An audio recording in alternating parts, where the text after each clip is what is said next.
एक cyber attack हुआ है पाकिस्तान की सिक्योरिटी फोर्सेस पे, उनके फ़ोन्स पे, उनके नेटवर्क्स पे, और ये हमला नाकाम बना दिया गया। और भारतीय हैकर्स के साइबर हमले जनाब ये नाकाम बना दिए हैं। आज ISPR ने इस बात को डिस्क्लोज़ किया है।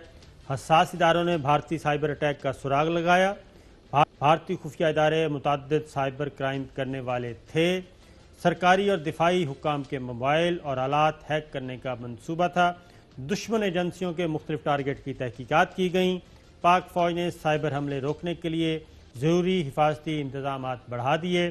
तमाम हुकूमती इदारों को साइबर सिक्योरिटी के इक़दाम की एडवाइजरी जारी कर दी गई। एक तो चौधरी साहब, ये जब आर्मी चीफ गए थे पिछले दिनों अचानक ISI हेडक्वार्टर, तो वहाँ पे उनको ये ब्रीफिंग दी गई थी और वहाँ पे बताया गया था कि ये कुछ हो रहा है और हमें कुछ इक़दाम उठाने पड़ेंगे। एक तो मैं बता दूं कि इससे पहले भी इसी पिछले गालिबन कोई 1.5 साल हुआ है, 1.5-2 साल पहले एक और भी स्कैंडल पकड़ा गया था और अनफोल्ड हुआ था। उसी वक्त ही तमाम दिफाई इदारों को ये हिदायत जारी कर दी गई थी कि आप लोगों ने अपने जो स्मार्टफोन हैं उनका कम से कम इस्तेमाल करना है। लैपटॉप और कोई भी इंफॉर्मेशन ऐसी वो अपने ईमेल्स के थ्रू, SMS के थ्रू, व्हाट्सएप के थ्रू किसी भी सोशल नेटवर्क को यूज़ नहीं करना। ये ऑलरेडी अहकामात थे, लेकिन जो साहब इसका बैकग्राउंड ये है क्योंकि इस वक्त चाइना ने ज़रा काफ़ी पिटाई की है इंडिया की और अच्छा खासा उनकी ज़मीन भी छीन ली है। और इस वक्त यहाँ पे मुतहर्रिक हैं अमेरिका भी, अमेरिकन एजेंसीज भी मुतहर्रिक हैं, ब्रिटिश एजेंसीज भी मुतहर्रिक हैं, चाइनीज़ भी हैं, रशियन भी हैं, यूरोपियन भी हैं।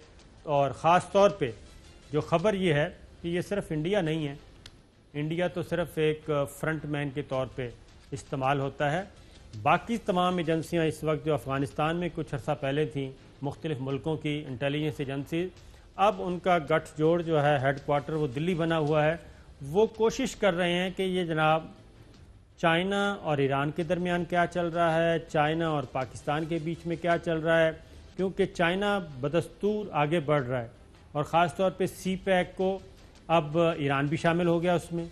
और फर्दर एक और उसका प्लान है और वो है हिमालय कॉरिडोर्स का, यानी गवादर को नेपाल के साथ लिंक करने का। ये सारी चीज़ें प्लान मौजूद हैं। और फिर जो चाइना और ईरान के दरमियान 25 साल का स्ट्रेटेजिक एग्रीमेंट होने जा रहा है उसके बारे में मालूमात, तो ये सारे पाकिस्तान पे हमलावर हैं। तो इस पे आप क्या कहेंगे? नहीं जी, उन्होंने ये भी किया है, तो क्रैकर भी और दहशतगर्दी के भी वाक़यात कर रहे हैं, क्योंकि वो गए हैं पिट और उनको हुई है बुरी शिकस्त चीन के हाथों। उधर का तो मुंह नहीं कर रहे, उधर का तो चाइना का तो नाम नहीं लेते, जैसे वो बच्चों को डराया जाता था पहले, इसी तरह ये सारा ये मोदी सरकार जो है ना वो नीचे गिर गई हुई है।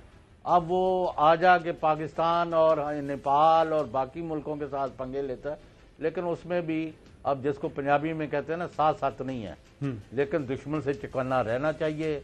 आपको पहले पता है कि ग्वादर में चीन जो है बहुत बड़ी पैमाने पर बैठने वाला है और गिलगित बल्तिस्तान और उस इलाके में भी चाइना यानी उनका यह है कि कोई हमला जो पाकिस्तान पर है वो चीन पर है, जो चीन पर है वो पाकिस्तान पर है।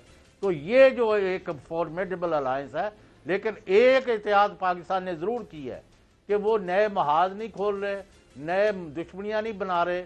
अगर चीन के साथ अपना उन्होंने ताल्लुकात और कारोबार बढ़ाया है, तो अमेरिका के साथ भी अफ़गानिस्तान में अमन के लिए और वहाँ हालात ठीक करने के लिए सिर्फ और सिर्फ पाकिस्तान प्लेयर है। कोई everybody is out except Pakistan ने ना रूसी रियासत। पाकिस्तान जो है वो अपने तौर पे अपने कहीं बहुत कोशिश कर रहा है।